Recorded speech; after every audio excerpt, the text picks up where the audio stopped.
Лаура ескі дүкеннен үлкен, ауыр, жақтаулы көне айна сатып алды. Айна ерекше көрінетін. Шеті өрнектелген металл, ортасы біртүрлі күңгірт, жарықты өзіне жұтып тұратындай. Дүкен иесі айнаға ұзақ қарап тұрып, бұл айна көп адамның қолынан өтті. Сатуға оңай емес еді. Сақ бол, деді. Лаура жай ғана күлді. Қу тілді сатушының қорқытуына мән бермеді.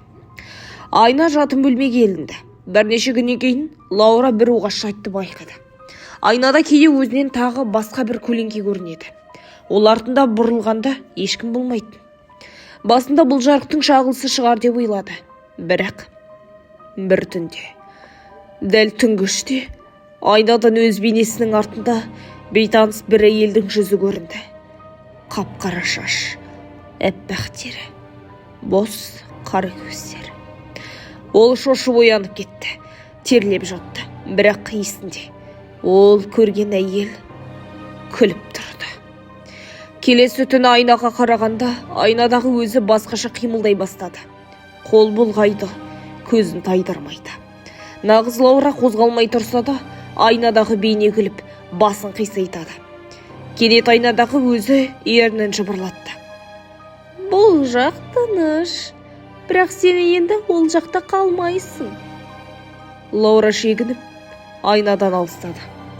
Бірақ айнаның ішіндегі Лаура оны қадағалап, бір түндеп ішінен шығып келе жатқандай болды. Келесі күні Лаура ұйқыдан оянды. Бірақ бәрі өзгеше. Бөлме сол күйі, бірақ сырт түсті, тұманды. Терезеден сыртты көру мүмкін емес. Ол айнаға жақындап қарады. Айна сыртындағы әлемде Лаураның бейнесі жүр. Бөлмеде тірі, ол сияқты жүріп жүр, бірақ бұл әлемнен шығу мүмкін емес болды. Ол айғайлады, айнаға соғылды, бірақ ешкім естімейді. Айна сыртындағы өзі жай ғана бұрылып, шын өмірін жалғастыра берді. Бірнеше аптадан кейін Лаураның құрбысы айдана келді. Үй ішінен ешкімді таппады, бірақ айна алдында тұрған журналда соңғы жазу қалыпты.